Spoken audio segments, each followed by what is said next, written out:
Hello guys, tayo ngayon ay nag-ayos ng cellphone. Itong cellphone na to ay replacement na LCD niya. Tapos dinala sa beach, hindi naman nabasa o hindi naman natuluyan na nalublob. Ang nangyari lang is natuluan lang. May basic meaning and basic goal. Ano? So yun na nga, ito ay replacement, tapos natuluan ng tubig yung speaker niya sa harapan. Tama ba? Speaker sa harapan na tuluan. Ngayon, kapag replacement na kasi ang LCD, kailangan talaga doble ingat talaga sa LCD niya dahil masyado na tong sensitive.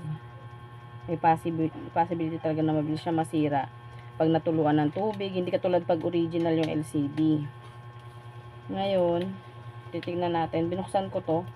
Titignan ko ngayon kung, kasi binlower ko siya eh. Titignan ko kung matatouch. Kasi ang nangyari sa kanya, nagkaroon siya ng line. Tapos, hindi na siya natatouch.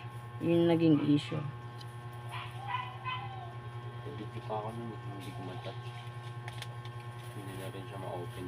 Nung una, nag-ano siya, hindi siya na-open. Tapos mamaya nag-alarm, pero hindi siya matouch. Yun kasi mangyari talaga. Iingatan mo talaga kapag replacement na. Dahil masyado ng fragile. Pag nabagsak nga ito, mabilis na rin mabasag eh. Kahit anong ganda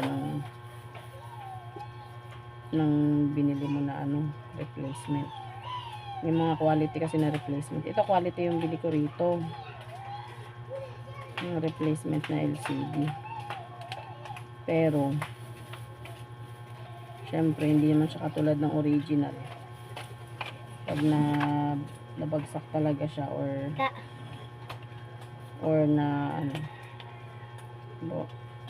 nabagsak or nabasa, mababasag talaga siya.